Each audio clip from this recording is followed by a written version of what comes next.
जी, आज हम जिस टॉपिक पे डिस्कशन करेंगे वो रिगार्डिंग सेफ्टी एसेंस है। ठीक है, यानी कि जो सेफ्टी की बुनियाद पर हमारे एसेंस जो हैं वो ब्लॉक हो जाते हैं, सस्पेंड हो जाते हैं, उसको हमने किस तरह से रीइंस्टेट करवाना है। अच्छा, ज्यादातर ये जो सस्पेंशन होती हैं सेफ्टी एसेंस की, ये मतलब समझ लो कि रिटेल आर्बिट्राज में भी आती हैं और प्राइवेट लेवल में भी आती हैं और इवन होलसेल में भी आ सकती हैं। तो इनको हमने किस तरह से हैंडल करना है ये हम देखेंगे। अब इसमें सबसे पहले तो आपको मैं बताती चलूं कि जो सेफ्टी एसेंस होती हैं या सेफ्टी कंप्लेन्स होती हैं अगेंस्ट कोई भी सेलर के, तो उसको उसका मतलब क्या है। आप देखो कि जैसे फूड सेफ्टी होती है कि अगर कोई भी क्लाइंट है, सॉरी कोई भी प्रोडक्ट है और अगर हम उसमें अमेजोन कोई भी सेफ्टी इशू उसमें रेज करता है अगर, तो किस तरह से उसको हैंडल करना है, इन सारी चीजों को हमने देखना है इसमें। तो मोस्ट ऑफ द टाइम जो सेफ्टी कंप्लेन सस्पेंशन होती हैं उसको हमने देखना होता है। अच्छा प्लीज 2 मिनट वेट कीजिएगा, आई एम जस्ट कमिंग। अच्छा, अब देखें ज्यादातर जो हमारे पास ये सेफ्टी के मसाइल आते हैं ना, ये फूड आइटम्स में आते हैं। ठीक है, क्योंकि अमेजोन को फूड सेफ्टी और उसकी कंप्लायंस बहुत ज्यादा जरूरी है और अमेजोन की कुछ इन्वेस्टिगेशन होती है जो कि अमेजोन ने करनी होती है हमें, हमारी प्रोडक्ट से रिलेटेड। स्पेशली अगर हम फूड आइटम कोई भी ड्रॉप शिप करते हैं, होलसेल करते हैं, आर्बिट्राज करते हैं या इवन पीएल में भी लॉन्च करते हैं, तो उस केस में अमेजोन फूड सेफ्टी की इन्वेस्टिगेशन पॉलिसी को फॉलो करना बहुत ज्यादा इंपॉर्टेंट होता है। अच्छा, इसके लिए फूड सेफ्टी इन्वेस्टिगेशन पॉलिसी और उसकी सेफ्टी की इन्वेस्टिगेशन कैसे होती है, क्या होता है जब हम फूड सेफ्टी इन्वेस्टिगेशन पॉलिसी को फॉलो नहीं करते और जो आपका एसिन होता है वो सप्रेस हो जाता है। मोस्ट ऑफ द टाइम आपने सप्रेस लिस्टिंग्स देखी होंगी, अगर नहीं देखी तो मैं आपको थोड़ा सा दिखा देती हूँ कि आपने किस तरह से सप्रेस लिस्टिंग्स को आप देख सकते हो। देखो बहुत सारी आइटम्स इस तरह की होती हैं। चले मैं ना कीपा के थ्रू सप्रेस निकाल लेती हूँ, थोड़ा जल्दी निकल आएंगी। कीपा के थ्रू निकाल लेती हूँ, थोड़ा जल्दी निकल आएंगी। ओहो, दूसरी साइड पर खोलना पड़ेगा। चले बस 1 मिनट दीजिएगा।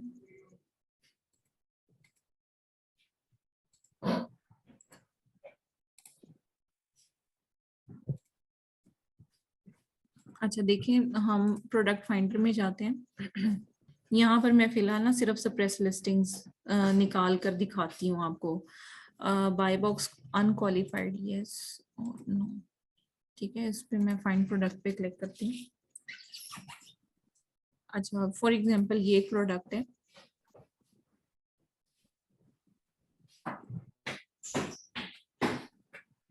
ठीक है, किसी को अगर आइडिया नहीं है तो ताकि उसको क्लियर हो जाए। ठीक है, इसको कहते हैं सप्रेस लिस्टिंग, जिसमें कोई सेलिंग के ऑप्शन नहीं आ रहे होते। ये देखिए यहाँ पर कोई अदर सेलर नहीं नजर आ रहा, लेकिन जब हम यहाँ पर क्लिक करते हैं तो तब हमें पता चलता है कि ये जो प्रोडक्ट है इसमें, और ज्यादातर आप इस चीज को अगर देखें तो आपको पता चले कि ज्यादातर फूड आइटम्स या क्लोथिंग वगैरह की कैटेगरी होती है जो कि सप्रेस की लिस्टिंग्स में आती हैं। ठीक है, यहाँ पर क्लिक करेंगे। सॉरी, ट्वाइस भी तो आते हैं। जी ट्वाइस भी। देखिए जिसमें भी कोई प्रॉब्लम आता है या फिर स्पेशली फूड्स रिलेटेड जो आइटम्स होती हैं ना वो ज्यादातर सप्रेस हो जाती हैं। उसकी काफी सारी रीजंस होती हैं, वो अभी हम डिस्कस करते हैं। ठीक है, अच्छा, अगर कोई भी ऑफर हमारी सप्रेस हो जाती है और उसके ऊपर फूड सेफ्टी इन्वेस्टिगेशन लग जाती है, तो हम कैसे इस ASIN को रीइंस्टेट करवा सकते हैं और क्या होगा अगर हमारे केसेस अगर क्लोज होना स्टार्ट हो गए। क्योंकि मोस्ट ऑफ द टाइम ये जो सेफ्टी एसेंस की अपील होती है ना, इसके हमें 2 चांसेस मिलते हैं सिर्फ, और थर्ड चांस पे वो हमें अपील सबमिशन का बटन हमसे खत्म कर देते हैं। ठीक है, हम अप्लाई करते हैं तो वो अप्लाई करने मतलब सबमिशन के वक्त हमें कोई भी ड्रॉप डाउन बॉक्स सबमिशन के लिए नहीं आता। तो फिर हमें क्या करना है जब हमारी सारी एसिन जो है वो रीइंस्टेट नहीं हो रहे और वो क्लोज होना स्टार्ट हो गए हैं, तो इसका भी आपको मैं तरीका बताती हूँ। और फिर मैं आपको बताऊंगी कि अगर आप FBA कर रहे हो और उस पर फूड सेफ्टी एसिन की वजह से आपका एसिन सस्पेंड हो गया है, किसी भी केस में अगर नहीं खुल रहा, तो आपने इन्वेंट्री कैसे अपनी वापस मंगवानी है। ठीक है, ये सारी चीजें आज मैं आपके साथ डिस्कस करूंगी। ये कहने को बहुत माइनर केस है, लेकिन इसकी डिमांड बहुत ज्यादा है, क्योंकि इसकी बिहाफ पर most of the time account suspend होने के साथ साथ डीएक्टिवेट भी हो सकते हैं। तो सम टाइम एसेंस आपके ब्लॉक होते हैं, सम टाइम ओवरऑल अकाउंट भी बंद हो जाता है अगर मल्टीपल आ रही हो तो। ठीक है, तो फूड सेफ्टी इन्वेस्टिगेशन पॉलिसी क्या है, सबसे पहले हम इसे डिस्कस करते हैं। अब बहुत सारे कस्टमर ऐसे हैं जिनको सेफ्टी फर्स्ट चाहिए और बाद में जो है वो अमेजोन जो है वो मतलब सारी इन्वेस्टिगेशन वगैरह कर रहा होता है उसके बारे में, प्रोडक्ट्स के बारे में। लेकिन अमेजोन किसी भी तरीके से अपने सेलिंग पार्टनर्स को ये अलाउ नहीं करता कि वो सेफ्टी इश्यूज के बगैर प्रोडक्ट को लिस्ट कर दें। सेफ्टी इश्यूज होते क्या है, फॉर एग्जाम्पल उसका कोई नेगेटिव यूज है, फॉर एग्जाम्पल प्रोडक्ट का। जैसे एक हमारे पास केस आया था, वो रिजॉल्व करवाया था। इसके केसेस आते हैं लेकिन कुछ लोगों की सस्पेंशन नहीं होती, सिर्फ अकाउंट जो है वो रिस्क पे चला जाता है, तो लोग उसको बॉदर नहीं करते। वो कहते हैं कि ना भी खुलवाएं तो कोई मसला नहीं है, ठीक है, बाकी हेल्थ तो हमारी ठीक है ना, यही प्रॉब्लम है, वो लिस्टिंग रिमूव हो गई है तो कोई बात नहीं। खासतौर पर ड्रॉप शिपर ये वाला काम कर रहे होते हैं, ठीक है। लेकिन जो लोग होलसेल और पीएल वगैरह या आर्बिट्राज कर रहे होते हैं, उनको अपने अकाउंट से मतलब बहुत ज्यादा वो कॉन्शियस होते हैं अपने अकाउंट्स के बारे में, तो इस वजह से उनके लिए ये प्रॉब्लमेटिक होता है। ठीक है, तो सेफ्टी इश्यूज का मतलब ये है कि फॉर एग्जांपल मैं आपको केस के बारे में बता रही थी कि एक प्रोडक्ट है जिसका यूज दो अलग अलग कैटेगरीज में है, लेकिन एक कैटेगरी जो है वो अलाउड है और दूसरी कैटेगरी रेस्ट्रिक्टेड है लेट से, लेकिन हम उस प्रोडक्ट को लिस्ट कर देते हैं। तो उस केस में क्या होगा कि हमारी गलत कैटेगरी सिलेक्शन की वजह से उस पर सेफ्टी इश्यूज क्रिएट हो जाएंगे। वो कहेंगे कि आपने जो प्रोडक्ट सेल आउट की है इसमें आपने मतलब क्या आपने आपके पास क्या डॉक्यूमेंटेशन है कि आप इस प्रोडक्ट को जो है वो सिक्योरली कस्टमर तक पहुंचा सकते हैं, उसका कोई साइड इफेक्ट नहीं है।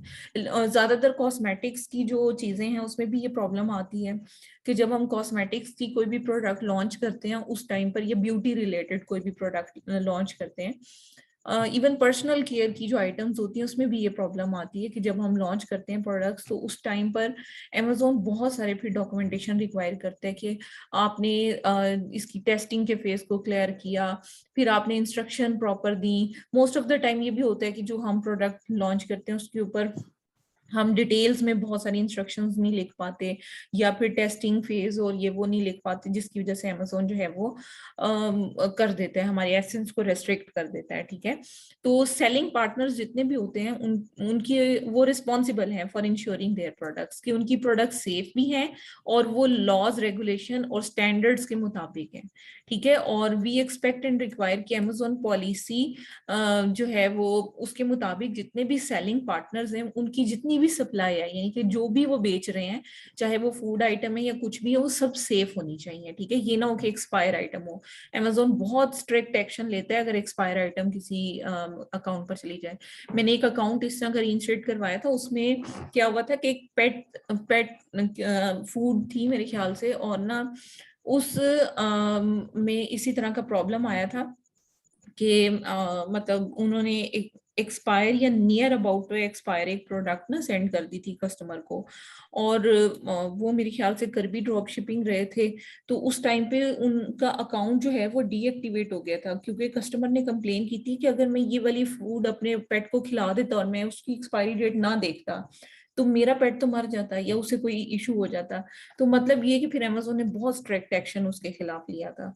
तो मतलब कहने का ये कि इस तरह के केसेस भी आएंगे आपके पास, चाहे वो पेट ओरिएंटेड हो, चाहे वो ब्यूटी पर्सनल केयर से रिलेटेड हो, या कोई भी इस तरह का हो। ठीक है, अब देखिए फूड सेफ्टी इन्वेस्टिगेशन अमेजोन कैसे इन्वेस्टिगेशन करता है। ठीक है, वो सबसे पहले तो जो फूड सेफ्टी की इन्वेस्टिगेशन है वो सीरीज ऑफ एक्टिविटीज हैं जो कि अमेजोन हमारी देख रहा होता है। जैसे अगर फूड सेफ्टी इन्वेस्टिगेशन अगर कोई भी अराइज हुई है तो उसके पीछे कोई इलनेस हो सकती है, कोई एलर्जिक रिएक्शन हो सकता है, या फिर मिसलेबलिंग या मिसलीडिंग, यानी कि अक्सर ये ना कस्टमर की कंप्लेन के बाद ही आती है।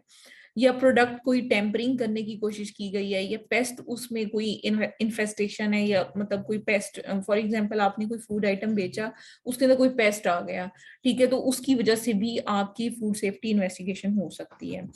अच्छा, अब इन सारी चीजों से प्रिवेंट करने के लिए या इन सबको मिनिमाइज करने के लिए हमारी जो सेलिंग होती है उस एसिन की या उस प्रोडक्ट की, उसको टेम्परेरली अमेजोन सस्पेंड कर देते हैं, क्योंकि अमेजोन उस टाइम पर आपकी फूड सेफ्टी की इन्वेस्टिगेशन कर रहा होता है, ठीक है। और अगर हम फॉलो ना कर रहे हो तो क्या होगा, उससे हमारी सेलिंग प्रिविलेजेस बंद हो सकती हैं, ठीक है। ये हो सकता है कि अगर हम एफबीएम कर रहे हैं तो अमेजोन अकाउंट जो है वो उसमें से एफबीएम बंद कर दे।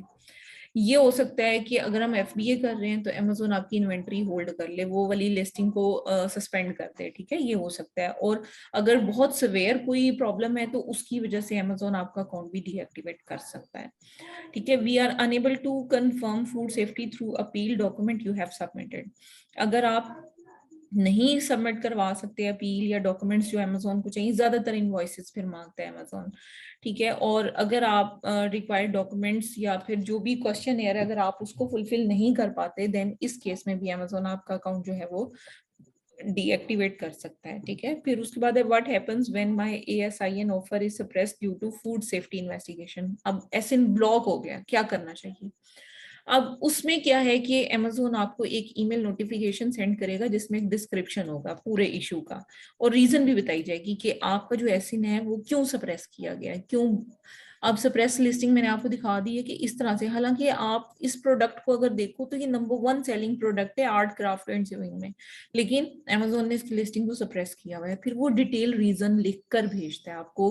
अच्छा, ये जो सप्रेस लिस्टिंग है ये तो खुलवाई जा सकती है, लेकिन जब लिस्टिंग रिमूव कर दे अमेजोन या सस्पेंड कर दे, उस केस में आपको थोड़ी सी मेहनत ज्यादा दरकार होती है, ठीक है। फिर आप उसके बाद इंफॉर्मेशन या नोटिफिकेशन प्रोवाइड करते हो, डॉक्यूमेंट सबमिट करवाते हो, फिर उसके बाद जो भी अमेजोन ने आपको कस्टमर कंप्लेंट टाइप या जो भी चीज आपको ईमेल में आइडेंटिफाई की होती है ना, उसको आपको फिर चेंज करना पड़ता है।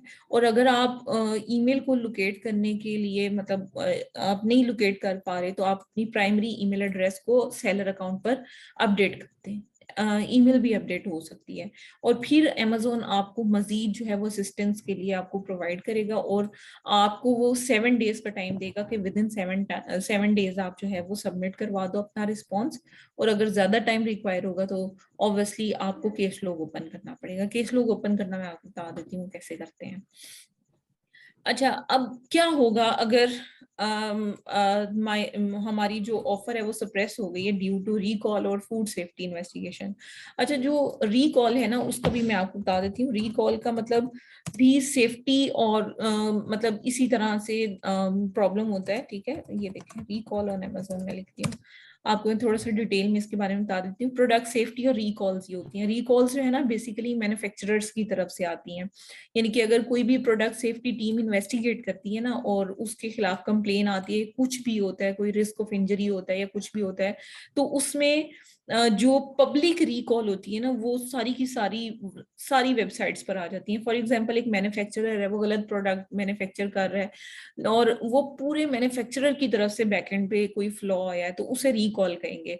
लेकिन जो प्रोडक्ट सेफ्टी है वो उसका मतलब ये है कि अगर कोई स्पेसिफाइड प्रोडक्ट है लेट से, और वो आपकी प्रोडक्ट में सिर्फ इशू आया, ओवरऑल उस पूरे ब्रांड में या उस मैन्युफैक्चरिंग में कोई इशू नहीं आया, तो उसको हम फूड सेफ्टी इन्वेस्टिगेशन कहते हैं। लेकिन रिकॉल का मतलब ये होता है कि पीछे से मैन्युफैक्चरर की तरफ से कोई मिस्टेक आ रही है जिसकी वजह से ओवरऑल जहां जहां पर भी वो प्रोडक्ट सेल आउट हो रही थी ना, वो सारी की सारी ब्लॉक हो जाती है, ठीक है। तो वो मतलब एक अलग से चीज है।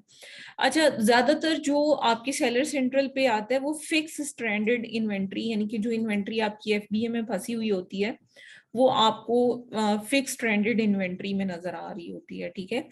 अच्छा, अब हमारी क्या रिस्पॉन्सिबिलिटी है जब हमारी जो फूड सेफ्टी इन्वेस्टिगेशन हो रही हो, तो आपकी रिस्पॉन्सिबिलिटी है कि आप करेक्ट इन्फॉर्मेशन प्रोवाइड करें, जो डॉक्यूमेंट आपके पास ओरिजिनल है वही प्रोवाइड करें। और आप जो है वो या तो मैन्युफैक्चरर या इंपोर्टर जहां से आपने प्रोडक्ट लिया है वहां से इंफॉर्मेशन लेने के लिए आप मतलब रिक्वेस्ट सेंड कर सकते हो, लेकिन फेक ना सबमिट करवाओ। देखो, मैं बार बार अपने लेक्चर्स में ये कहती हूँ कि फेक चीजें सबमिट करवाओगे तो अमेजोन का एल्गोरिदम अगर पकड़ लेगा तो फिर अकाउंट नहीं खुलेगा, कुछ भी कर लो, ना पैसे मिलेंगे ना अकाउंट खुलेगा। इसलिए कोशिश करो कि अगर फेक भी देखो, अभी ये आपकी ग्रुप में से एक स्टूडेंट कह रहा था कि फेक है, मैंने उससे पूछा सबसे पहले वो सप्लायर कौन सा है, क्योंकि हमें तो अब इतना एक्सपीरियंस हो चुका है कि हम देखते ही आपको बता देते हैं कि क्या वो सप्लायर वाकई इस तरह से कोऑपरेट करेगा। ठीक है, तो मतलब कहने का ये कि कोशिश करो ना सबमिट करवाओ। अच्छा, अब इसके बाद देखिए, how can I reinstate my ASIN offer. हम अपने एएसआईएन ऑफर को कैसे रीइंस्टेट करवा सकते हैं? तो मतलब जब भी आप एक स्पेसिफाइड एसन आपका सस्पेंड हुआ और अगर आप उसमें सेलिंग में उसके फर्दर इंटरेस्टेड हो, तो आपको कुछ डॉक्यूमेंट्स हैं जो कि अमेजोन को सेफ्टी और कंप्लायंस के लिए सबमिट करवाने पड़ते हैं। और वो मोस्ट ऑफ द टाइम जो ईमेल नोटिफिकेशन आते हैं ना, उसी में वो बताए होते हैं कि उसको क्या डॉक्यूमेंट्स रिक्वायर्ड है। तो ज्यादातर जो है वो अमेजोन आपसे इनवॉइसेस मांग लेता है, या वो कहता है कि आप इस ब्रांड का लेटर ऑफ ऑथराइजेशन दिखा दो, या दिखाओ कि आप किस सप्लायर से परचेज कर रहे हो। ठीक है, मोस्ट ऑफ द केसेस में सिर्फ इनवॉइसेस मांगता है अमेजोन। ठीक है, तो अगर ताकि वो देख सके कि हम किसी सही मैन्युफैक्चरर की प्रोडक्ट, मतलब जो ओरिजिनल मैन्युफैक्चरर है उसी की प्रोडक्ट सेल कर रहे हैं या कॉपी प्रोडक्ट सेल कर रहे हैं। तो इस चीज को मतलब अमेजोन देख रहा होता है। और अमेजोन यूजुअली हमसे विद इन 7 डेज जो है ये डॉक्यूमेंट्स रिक्वायर करता है। अगर तो डॉक्यूमेंट्स हमारे पास हैं तो ऑब्वियसली हम तो फौरन ही सबमिट करवा देंगे ना, फिर तो हमें 7 डेज की भी जरूरत नहीं होगी। ठीक है, और उसके बाद जी फर्दर हम देखते हैं कि फर्दर इसमें कि what if my case has been close due to no response और if Amazon deems the response insufficient. अगर विद इन 7 डेज हम रिस्पांस नहीं देते तो उस केस में हमारा जो केस है वो क्लोज हो जाएगा और फर्दर हम उस एसएन को जो है वो रीइंस्टेट नहीं करवा सकेंगे। लेकिन एक तरीका और है, वो मैं आपको बताऊंगी अभी कि हम उसको कैसे रीइंस्टेट करवा सकते हैं। What happens once my ASIN offer is reinstated? तो ये ऑटोमेटिकली रीएक्टिवेट हो जाएगी आपके सेलर सेंट्रल अकाउंट में। और अगर नहीं रीइंस्टेट होती तो आपकी जो इन्वेंट्री अगर एफपी है तो वो स्ट्रैंडेड हो जाएगी, यानी कि वो स्टक हो जाएगी। और उसको आप विद इन 30 डेज रिमूवल की रिक्वेस्ट आप उस पर सेंड कर सकते हैं। रिमूवल की रिक्वेस्ट को सेंड करने के लिए आपको यहाँ पर ये है इन्वेंट्री रिमूवल ओवरव्यू, यहाँ पर आप देखें। अच्छा, यहाँ पर जो है वो आपको रिमूवल के लिए ना एक ईमेल आती है जिस टाइम पर मतलब अमेजोन आपको कहता है कि आपकी इन्वेंट्री हमारे पास पड़ी हुई है, अगर आप उसको रिमूव करवाना चाहते हैं, डिस्पोज ऑफ करवाना चाहते हैं तो वो सेंड कर दें। तो मैं वो आपको वैसे ग्रुप में भी शेयर कर दूंगी कि ये ईमेल है जिस पर आपने लिख कर भेजना होता है कि हम अपनी इन्वेंट्री को डिस्पोज ऑफ करवाना चाहते हैं या रिमूवल करवाना चाहते हैं, अपने पास मंगवाना चाहते हैं या वेस्ट करवाना चाहते हैं। अगर हम विद इन 30 डेज नहीं करते ना अपील, तो अमेजोन ऑटोमेटिक उसको खत्म कर देता है, रिमूव कर देता है, वेस्ट कर देता है। ठीक है, तो वो फिर हम क्लेम नहीं कर सकते उसके लिए। तो ये सारी चीजें हैं, ये सारा सिनेरियो है जो कि मैंने यहाँ पर आपसे डिस्कस किया है। ठीक है, अब आप बस मुझे थोड़ा सा टाइम दे, मैं अकाउंट लॉग इन करती हूँ और साथ में डिटेल्स आपको ग्रुप में शेयर करती हूँ। जी, मैंने एक अकाउंट ओपन किया है। ठीक है, ये देखें, ये अकाउंट ना डीएक्टिवेट हो गया है और इस अकाउंट के डीएक्टिवेशन की reason food and product safety issue है। ठीक है, तो मैं आपको दिखाना ये चाह रही थी कि सिर्फ इससे जरूरी नहीं है कि आपका एसिन ही मुतासिर हो और सिर्फ एएसआईएन नंबर ही आपका ब्लॉक हो जाए, बल्कि ओवरऑल अकाउंट भी आपका डीएक्टिवेट हो सकता है। अच्छा, यहाँ पर देखिए, मैं इस पर क्लिक करती हूँ। अब यहाँ पर देखें, ये प्रोडक्ट रिकॉल आई है इस पर। ठीक है, और ये जो ब्रांड है इसका एक ही प्रोडक्ट के, ये देखें, ये यही एक ही एसिन है और इसकी 2 कंप्लेन्स आई हुई हैं। ठीक है, तो अगर आप इस प्रोडक्ट रिकॉल पे क्लिक करें तो आप देखो जो भी आपका मसला होता है ना उस पर आप क्लिक करो तो ऑटोमेटिक आपको ये पढ़ने का मौका दे देते हैं, ताकि आपको पता चल जाए कि रिकॉल्स क्या हैं, स्टॉप सेल्स क्या है, मार्केट विड्रॉल क्या है, सेफ्टी अलर्ट्स क्या है, वो सारी चीजें यहाँ पर आ जाती हैं। ठीक है, तो सबसे पहले तो देखें कि जो प्रोडक्ट सेफ्टी अलर्ट या रिकॉल या मार्केट विड्रॉल ये क्यों आती हैं, क्योंकि ये अमेजोन का प्रोसेस होता है जिसमें अमेजोन इस प्रोडक्ट की सेल को रिमूव कर देता है। क्योंकि या तो गवर्नमेंट ने या मैन्युफैक्चरर ने या वेंडर ने उसकी प्रोडक्ट के इशू को रिजॉल्व नहीं किया होता और उसमें कोई इशू एग्जिस्ट कर रहा होता है, जिसकी वजह से ओवरऑल पूरी मार्केट में ये प्रोडक्ट बंद हो जाती है। ठीक है, तो प्रोडक्ट सेफ्टी अलर्ट में यहाँ पर आप पब्लिक रिकॉल्स बेसिकली हमारे लिए इम्पोर्टेंट है, क्योंकि इस प्रोडक्ट पर प्रोडक्ट रिकॉल ही लगा है। ठीक है, तो इसमें पब्लिक रिकॉल जो है वो रिकॉल होता है जो कि इनिशिएटेड किया जाता है या अनाउंस्ड किया जाता है publicly by government agencies, manufacturer या रिटेलर या वेंडर। अब ये जो पब्लिक रिकॉल्स है ये बेसिकली पब्लिक हेल्थ या इंजरी रिस्क की वजह से किया जाता है। असल में क्या होता है कि कंप्लेंट्स उसके बारे में लॉन्च होती हैं जिसकी वजह से फिर एजेंसीज या मैन्युफैक्चरर ये लोग एक्शन लेते हैं और ओवरऑल नोटिस जारी कर देते हैं कि ये वाली प्रोडक्ट अब बैन हो गई है। तो बैन का मतलब रिकॉल है यहाँ पर, ठीक है, जो कि प्रोडक्ट सेफ्टी कमीशन करता है या फिर US food and drug administration करते हैं, क्योंकि ये जो प्रोडक्ट है ना ये प्रीमायर वाली, इसमें ना ड्रग्स से ओरिएंटेड कोई इशू आया था कि भाई इसमें कुछ ऐसा मटेरियल है जिससे लोग एडिक्टेड होते हैं इसको यूज करने के लिए। उसके बाद US department of agriculture, national highway traffic, health Canada, ये सारे लोग हैं जो कि अनाउंसमेंट कर सकते हैं रिकॉल ऑफ प्रोडक्ट की, और इन प्रोडक्ट्स की सेल जो है वो रिकॉल्ड प्रोडक्ट्स में आ जाती है। अब यहाँ पर भी देखो ये प्रोडक्ट रिकॉल ही आया हुआ है इस प्रोडक्ट पर, इस अकाउंट पर। हालांकि आप देखें इसमें जो सेलर है उसका तो कोई कसूर नहीं है ना, क्योंकि ये तो मार्केट में प्रोडक्ट थी और ओवरऑल सेल हो रही थी। लेकिन अब आप देखो कि इन 2 रिकॉल्स की वजह से उसका अकाउंट सस्पेंड हो गया। और ये असल में रीजन क्या हुई है, पहली रिकॉल आई है ना 30 जुलाई को, इन्होंने ना मतलब अमेजोन ने यहाँ पर लिस्टिंग इनकी रिमूव की, ठीक है, लेकिन इन्होंने क्या किया कि एफबीए पर उस प्रोडक्ट को जो है ना वो कंटिन्यू रखा। और उसके बाद क्या हुआ कि ये प्रोडक्ट फिर अमेजोन ने एफबीए से भी रिमूव कर दी। हालांकि इन्हें चाहिए था कि एफबीए की इन्वेंट्री को फौरी तौर पे स्टॉप करते और इन्वेंट्री रिमूवल की रिक्वेस्ट भेज देते, इनका अकाउंट बच जाना था। इन्होंने पॉलिसी को वायलेट किया और जिसकी वजह से इनको ये प्रॉब्लम फेस करनी पड़ी, तो उनका अकाउंट ही पूरे का पूरा डीएक्टिवेट हो गया। और क्योंकि तब तक कुछ कस्टमर ने भी कंप्लेन कर दी तो इनके अकाउंट पर फूड सेफ्टी की वजह से उन्होंने फिर अकाउंट बंद नहीं किया इन्होंने। आप ये देखिए मैं आपको दिखाती हूँ कि इनका अकाउंट पे सेक्शन 3 उन्होंने लगा दी और साथ में उन्होंने कहा कि आप ड्रॉप शिपिंग कर रहे थे इस प्रोडक्ट की। ठीक है, तो ये इस तरह के इश्यूज भी आपके अकाउंट पर क्रिएट हो सकते हैं। ठीक है, तो मकसद कहने का ये है कि ये जो अकाउंट्स है जरूरी नहीं है कि सिर्फ सेफ्टी एसेंस की वजह से सिर्फ डीएक्टिवेट हो या सिर्फ एसेंस ही बंद हो। अगर एसेंस उनके ब्लॉक हो तो वो खुलवाए जा सकते हैं। जिस तरह से एक मैम ऐसे, जी मुझे जी, कल एक अकाउंट मिला है, उस पे सेफ्टी इशू तो नहीं आया, हम्म बट हम्म, उन्होंने प्रोडक्ट एफबीए की थी, और एफबीए पहले 10 यूनिट्स एफबीए किए थे, प्रोडक्ट को टेस्ट करना चाह रहे थे होलसेल के लिए, और ठीक है, प्रोडक्ट उन्हें ठीक लगी। उसके बाद उन्होंने 50 यूनिट्स बाय किए, तो वो जिस दिन सेंड करने लगे थे ना, जिस दिन वो क्रिएट कर रहे थे शिपिंग प्लान में भी, उसी दिन उन पे कोड ऑफ प्रोडक्ट और सेक्शन 3 लगाया कि आप ड्रॉप शिपिंग कर रहे हैं। हालांकि उन्होंने कभी उस अकाउंट पे एफबीएम नहीं किया, और सिर्फ 10 यूनिट्स एफबीए की, तो उनका सेक्शन 3 कैसे लगा उस पे? ड्रॉप शिपिंग के साथ लगे जी, ड्रॉप शिपिंग एंड सेक्शन 3। वो तो फिर एरर में चला जाएगा ना अकाउंट, उसको एरर में लेकर हाँ, जाकर आप डिस्कस करेंगे, आप अपने एविडेंस देंगे कि ये इन्वेंट्री हमने सिर्फ सेल की है, यही लिस्ट की है, ये इनवॉइसेस हैं, ये चीजें हैं। मैंने कल कस्टमर सपोर्ट से बात की थी, तो मैंने उसे बताया कि मैंने तो इन्वेंट्री भी आपको, मैंने इनवाइसेस भी हैं मेरे पास, इन्वेंट्री की इमेजेस भी हैं, और मैंने लकीली वो रॉयल मेल से भेजा था, तो मेरे हम्म पास तो उसका ट्रैकिंग नंबर भी है जो मैंने आपको एफबीए किया है प्रोडक्ट, तो मेरे पास तो हर चीज़ का एविडेंस है। हम्म तो आपने मेरे पास सेक्शन 3 क्यों लगाई है? तो वो भी मुझसे यही बात कर रहा था कि अगर आपके पास हर चीज़ है और आपको लगता है कि आपकी ड्रॉप शिपिंग नहीं कर रहे, तो हम्म, आप एरर में लेके उसको बिल्कुल अपनी बिल्कुल, अपील सब। आप एरर में ही करोगे, इसके साथ सारे सपोर्टिंग डॉक्यूमेंट्स लगाने हैं आपने।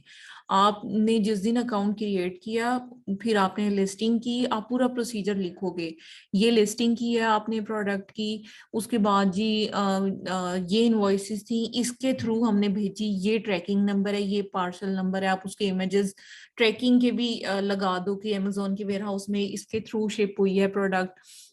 फिर आप उसमें अपने ऑर्डर्स जो आपने फुलफिल किए हुए हैं उन क्योंकि वो जहरी बात है एफबीए के थ्रू ऑर्डर्स आपके फुलफिल हुए हैं, तो उसमें भी फिर आप बता सकते हो कि ये एविडेंसेस हैं कि ये हमारे अकाउंट में सिर्फ ऑर्डर्स लगे हैं, तो वो एरर में वो खुल जाएगा अकाउंट। ठीक है, ठीक है। अच्छा अब इसके बाद फर्दर मैं आपको बताती हूँ कि जब इस तरह के अकाउंट्स आते हैं तो इस पर हमने कैसे हैंडलिंग करनी है, इसके बारे में मैं आपको गाइड करती हूँ। अभी मैं पॉज कर रही हूँ। और मैं सारी डॉक्यूमेंट्स और चीजें वगैरह आपको ग्रुप में शेयर करती हूँ। फर्स्टली मैंने ग्रुप में शेयर किया मैंने आपको केस एक। इस केस में आप देख सकते हो कि एक प्रोडक्ट है, उसकी मैंने इनवॉइस, उसकी पैकेजिंग लिस्ट, उसकी डिस्क्रिप्शन, एवरीथिंग मैंने किया। लेकिन ये पीएल की प्रोडक्ट थी और कस्टमर से मतलब कहने का मकसद ये कि कस्टमर से एक क्लाइंट से एक प्रॉब्लम हुई थी कि उसने इस प्रोडक्ट को ना लिस्ट गलत कैटेगरी में कर दिया था। और इसमें प्रॉब्लम ये आई थी कि जब उसने गलत इसकी लिस्टिंग कर दी और गलत कैटेगरी सिलेक्ट कर दी, तो वो समझें कि वो जो कैटेगरी थी वो रिस्ट्रिक्टेड कैटेगरी थी अमेजोन की तरफ से, जिसकी वजह से इस एसिन को जो है वो रिमूव कर दिया गया, इसकी इन्वेंट्री विद होल्ड कर ली। आप इसमें देख सकते हो कि ग्रीटिंग फ्रॉम अमेजोन एक मैसेज आया हुआ है यहाँ पर। After further detailed investigation your ASIN have been identified as an article of drug, ठीक है, paraphernalia. So to be more specific, they have been reviewed and found that the products are grinder, which is known to use for prohibited drug, hence cannot process the reinstatement request for these ASINs. As per Amazon policy, the listing and sale of drug article is prohibited. तो basically इसमें क्या issue आया कि मतलब ये जो product है इसको फिर अमेजोन ने ड्रग्स की कैटेगरी में ले लिया क्योंकि इन्होंने लिस्टिंग गलत की थी। अब आप यहाँ पर देख सकते हो, अगर आप इस प्रोडक्ट की मतलब इनवॉइसेस और सारी चीजों को आप ओपन करके अगर देखो तो आपको सारी चीजों की क्लैरिटी हो जाएगी कि प्रोडक्ट की अगर डिस्क्रिप्शन अगर हम सिंपल देखें ना, तो डिस्क्रिप्शन क्लियरली आइडेंटिफाई कर रही है कि ये प्रोडक्ट जो है वो स्पाइस ग्राइंडर है और ग्राइंडिंग के पर्पस के लिए इस्तेमाल हो रही है, जैसे होम एंड किचन ये वो। ठीक है, ये सारे फिर सपोर्टिव डॉक्यूमेंट्स और सारी चीजें फिर हमने साथ में अटैच की थी जो सप्लायर की तरफ से प्रोवाइडेड थी। इसलिए मैंने आपको कहा था कि हमें सप्लायर की हेल्प बहुत ज्यादा चाहिए होती है। फिर सप्लायर ने हमें ये डिस्क्रिप्शन प्रोवाइड की प्रोडक्ट की, उसके साथ फिर हमने इनवॉइसेस इसकी अटैच की जिसमें प्रॉपर मेंशन है कि ये मतलब इसका यूज जो है वो क्या है और कहाँ से परचेज की, कैसे परचेज की, क्या क्या मतलब सप्लायर की तरफ से। फिर पैकेजिंग लिस्ट भी उसने प्रोवाइड की क्योंकि ये पीएल की प्रोडक्ट थी। और ये समझ लें कि हमारे जो क्लाइंट हैं ये मिस्र के थे मेरे ख्याल से, जिनकी ये प्रोडक्ट थी और इशू हमने रिजॉल्व करवाया था। ये सारे एविडेंसेस फिर हमने ना उससे इकट्ठे किए, जो मतलब था सप्लायर जिससे ये प्रोडक्ट मैन्युफैक्चरर से हमने तैयार करवाई थी, उसने ये सारी चीजें हमें दी। फिर हमने इसको प्रूव किया विद सॉलिड अपील। अपील मैं आपको थोड़ी देर तक शेयर करती हूँ, मोबाइल में नहीं है और वो दूसरे लैपटॉप में मैं शेयर कर देती हूँ आपको।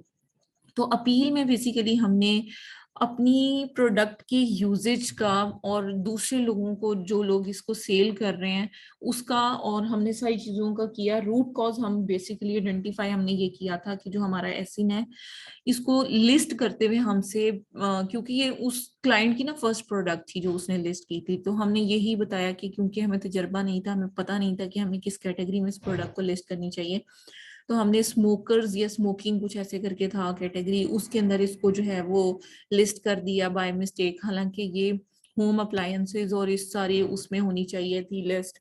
तो फिर हमने इसकी सारे ये स्ट्रॉन्ग सॉलिड एविडेंसेस साथ अटैच किए जो कि मैंने आपको ग्रुप में शेयर किए हैं। फिर इमेजेस उसके रियल में हमने शेयर किए, फिर उसकी प्रॉपर यूजेज के इमेजेस आपने देखा है कि डिस्क्रिप्शन जो अटैच की है सप्लायर की तरफ से मिली हुई वो सारी अटैच की। फिर अपील में हमने लिखा कि हम नेक्स्ट टाइम अपनी जो एसेंस हैं उनकी डिटेल्स, उनकी कैटेगरी और उनके यूजेज को हम कंसीडर करेंगे, ये करेंगे वो करेंगे, सारी चीजें फिर लिखी। फिर फ्यूचर प्रिवेंटिव्स में हमने जो डिटेल्स इसमें लिखी उसमें हमने बताया कि हम नेक्स्ट टाइम जो भी प्रोडक्ट है उसको हम कंसीडर करेंगे कि इस तरह की प्रोडक्ट हो जो कि नॉर्मली घर में यूज करने वाली हो, जो बहुत ज्यादा जिसके ड्यूअल यूज हो, हम उस प्रोडक्ट को हम यूज ना करें। जैसे अब ये प्रोडक्ट है, अगर ये ड्रग्स में ग्राइंडिंग के पर्पस के लिए इस्तेमाल हो सकती है और स्पाइसेस के लिए भी इस्तेमाल होती है, तो नेक्स्ट टाइम हम इस तरह की प्रोडक्ट्स लॉन्च करने से अवॉइड करेंगे। और उसके अलावा हम अगर इस तरह की प्रोडक्ट्स अगर सेल आउट करने की कोशिश भी करते हैं तो हम उसकी कैटेगरी को प्रॉपर इन्वेस्टिगेट करके उसके बाद हम प्रोडक्ट की लिस्टिंग करेंगे, प्रोफेशनल बंदे से करवाएंगे जो कि अमेजोन के बारे में काफी अच्छा नॉलेज रखता हो, और मतलब ये कि उसको सारी टर्म्स एंड कंडीशंस और पॉलिसीज वगैरह पता हो। फिर जो पॉलिसीज हैं सेफ्टी एसेंस जो अभी हमने सारा डॉक्यूमेंट पढ़ा है, इसका लिंक हम लोग ग्रुप में शेयर करेंगे, उस अपील में शेयर करेंगे। और मतलब जितनी इसमें जितने एविडेंसेस आपके पास स्ट्रॉन्ग होंगे और उन्हीं एविडेंस की भी बुनियाद पर आप अपनी सारी चीजों को एक्सप्लेन करोगे, तो आप इनके साथ अटैच करोगे तो ऑटोमेटिक आपका जो एसिन है वो रीइंस्टेट हो जाएगा। तो मोस्ट ऑफ द टाइम आपको मैंने ये दो तरह की अलग अलग तरह की एग्जांपल्स दिखा दी हैं कि फूड सेफ्टी ऐसे इन ड्रॉप शिपिंग में आया हुआ था वो वाला, और अगर कोई आर्बिट्राज या कुछ भी कर रहा होता तो उसमें भी आ सकता था। और ये दूसरा केस मैंने आपको प्राइवेट लेवल में दिखा दिया कि इस तरह के केसेस में भी आप देखो कि प्रोडक्ट लॉन्च करते हो, इतना पैसा लगाते हो और उस टाइम पर भी आपके ये इश्यूज अराइज हो सकते हैं। तो ये मतलब एविडेंसेस के साथ अपील अगर आपकी होगी तो ये रीइंस्टेट होगा, अदरवाइज आपकी ये सारी इन्वेंट्रीज आया चली जाएगी। जी, कोई क्वेश्चन है अब आपका यहाँ तक तो काइंडली क्लियर कर लें। मैम जो फूड सेफ्टी का जो इशू है ये होलसेल में या रिटेल आर्बिट्राज में कैसे आएगा? आई मीन हम तो प्रोडक्ट ब्रांड से ही ले रहे हैं, तो जी उसमें ये जी, इशू हम कैसे ले रहे आएगा? हैं ना, लेकिन ब्रांड से रिकॉल जैसे अभी आई है, पब्लिक रिकॉल आई है, प्रोडक्ट रिकॉल के वो तो ओवरऑल ही पब्लिक रिकॉल प्रोडक्ट तो, बंद हो जाए। जी, बट एक स्पेसिफिक हमारे एसन पे तो नहीं आएगा ना? वो तो ओवरऑल जिस जिस जो जो उस प्रोडक्ट को कभी सेल किया था या कर रहा है या कर रहा था, सबके अकाउंट्स पर आ जाएगा। तो फिर हम ये कैसे वेरीफाइड कर सकते हैं? मतलब हम अगर किसी प्रोडक्ट में जाते हैं, हम किसी ब्रांड को अप्रोच करते हैं, ब्रांड हमें अप्रूवल देता है, हम हम्म, उसको कैसे वेरीफाई कर सकते हैं कि इस हमने ब्रांड पे ये बस इशू फिर नहीं यही आएंगे? है कि अपील जो अमेजोन को देनी है ना, उसमें हमने बताना है कि भाई हम तो ब्रांड के अप्रूवल से या इनवॉइसेस होंगी हमारे पास होलसेल वगैरह के लिए, आर्बिट्राज के लिए, हम वो अटैच करेंगे भाई हम तो ऑथेंटिक सप्लायर से कर रहे थे। अब ओवरऑल अगर इसका बंद हो गई है प्रोडक्ट या ओवरऑल कोई इशू आया है, so we are not responsible for that issue. हमने तो प्रोडक्ट्स खरीदी हैं, ऑथेंटिक प्रोडक्ट्स खरीदी हैं, जेन्युइन खरीदी हैं, और आप वो सारी चीजें लिस्ट करोगे तो ये रिमूव हो जाएंगी। ओके, बट हम अगर ये इशू वेरीफाई करना हो तो हम वो कुछ है उसका, कुछ हम ब्रांड को कैसे वेरीफाई करें?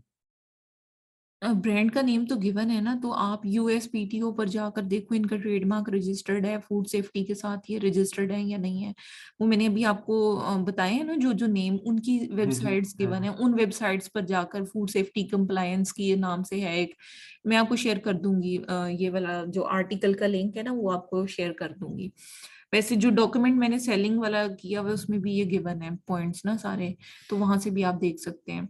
तो लाइक कहने का मकसद ये है कि उसमें सारी डिटेल्स गिवन है कि आप कहाँ से चेक कर सकते हो, फिर वो जो साइट्स हैं उनकी ऑफिशियल निकालोगे, वहां पर जाकर इस ब्रांड का इशू वहां से फाइंड आउट करोगे कि क्या इशू बैकएंड पर हुआ है। ठीक है। और मैम ये पैकेजिंग की रीजन से भी होता है? लेट्स सपोज हम कोई बैटरी की या इलेक्ट्रॉनिक्स प्रोडक्ट्स के साथ जाते हैं या ग्लासी प्रोडक्ट्स के साथ जाते हैं और वो ब्रेक का इशू आता है या इलेक्ट्रॉनिक का लिथियम का इशू बिल्कुल आता है, तब बिल्कुल, भी ये सेफ्टी? तब भी होता है क्योंकि सेफ्टी जो इश्यूज है ना वो सिर्फ फूड पर नहीं होते, इसलिए तो फूड एंड सेफ्टी इश्यूज लिखा हुआ है। तो बहुत सारी चीजें ऐसी भी होती हैं जिनके सेफ्टी के इश्यूज होते हैं। समटाइम होता है कि जो बैटरी होती है ना उसमें से जो लिक्विड होता है वो लीक आउट हो चुका होता है, बैटरी क्योंकि पुरानी पड़ी हुई होती है उसकी वजह से पूरा आपका इलेक्ट्रॉनिक्स की जो भी चीज होती है वो भी खराब हुई होती है, तो उसमें भी फिर प्रॉब्लम आती है, उसमें भी अमेजोन आपके खिलाफ एक्शन लेता है। ओके। ठीक है, तो उन सबका। बताइएगा कि सप्रेस्ड लिस्टिंग और लिस्टिंग रिमूव का कैसे पता चलता है कि ये सप्रेस्ड है और ये रिमूव हुई हुई ईमेल लिस्टिंग? नोटिफिकेशन पर आएगा आपको, या जो अकाउंट है उसमें परफॉर्मेंस नोटिफिकेशन में आपके पास आएगा। उन्होंने क्लियर बताया होगा कि लिस्टिंग रिमूव बिल्कुल हो गया है, लिस्टिंग सप्रेस्ड हो बिल्कुल गई है? बिल्कुल, यहाँ पर ये परफॉर्मेंस नोटिफिकेशन में भी आता है। और जब ऐसे नाप का सप्रेस होते हैं ना, फिर इस जगह पर इंफॉर्मेशन नहीं आती, बल्कि इंफॉर्मेशन आपकी आती है ईमेल पर, मेन जो प्राइमरी ईमेल होती है उस पर आती है। वो किधर आती है? ये हम एक तो परफॉर्मेंस नोटिफिकेशन देखते हैं और कहाँ एक मैसेज ईमेल और प्राइमरी किधर? ईमेल, प्राइमरी ईमेल पर आती है ईमेल, ओके, यानी कि जिस पर अकाउंट रजिस्टर हुआ होता है उस ईमेल एड्रेस सही, पर एक मेल आती है अमेजोन की तरफ से। Okay, got it. जी, ठीक है। बट ठीक मैम है। बीइंग अ चाइल्ड अकाउंट हम जब यूज कर रहे होते हैं एज अ सर्विस प्रोवाइडर, तो हमें मे भी पता ही ना हो, सरप्राइज लिस्टिंग ईमेल आ गई और क्लाइंट भी बहुत ना कर रहे होते हैं। आपने पूछना है ना, आपको लिस्टिंग्स तो सप्रेस नजर आती है ना, ये देखिए। लिस्टिंग तो सप्रेस नजर, और मैम इनको भी हम सर्विसेज दे सकते हैं ना, लाइक अगर इनकी ईमेल फाइंड करके हम इनको पॉइंट आउट करें कि आपकी लिस्टिंग सप्रेस्ड है और हम इसको सॉर्ट आउट कर सकते हैं। जी जी बिल्कुल बिल्कुल आप कर सकते हैं। और इसको आपको चाहिए क्या इनवाइसेस के अलावा? इनवॉइसेस के अलावा आपको अगर तो मतलब आप किसी ब्रांड की परमिशन से सेल आउट कर रहे हो, फिर लेटर ऑफ ऑथराइजेशन ले लो और उन्हीं से ही फिर डॉक्यूमेंट आप लोगे, मतलब इसके कंप्लायंस के, सेफ्टी एंड फूड कंप्लायंस के डॉक्यूमेंट्स उनसे आप रिक्वायर करोगे, वो आपको देंगे, उन्हें ही आपने साथ अटैच करना है। ओके गॉट ठीक इट। है, या फिर जिस आप मैन्युफैक्चरर से तैयार करवा रहे हो, अगर आपकी अपनी प्रोडक्ट है तो फिर भी आप मैन्युफैक्चरर से सारी चीजें लोगे, जैसे मैंने अभी मैन्युफैक्चरर से सारी चीजें ली हैं जो कि उसके यूजेज को, हर चीज को डिफाइन कर रही है। ठीक है जी but I Usman, think as a आपका पीएल में क्वेश्चन। तो ये चीजें पहले ही आपको पॉइंट आउट करनी चाहिए ना। जी जी बिल्कुल ऐसे ही है, ऐसे ही। जी मैम उस्मान। मेरा क्वेश्चन है आईपी वायलेशन से रिलेटेड। अच्छा ठीक है। मेरे पास एक अकाउंट है, उस पे तकरीबन 30 प्लस जो एसन हैं उन पे वायलेशन है, किसी पे पायरेसी की, ट्रेडमार्क की, कॉपीराइट की।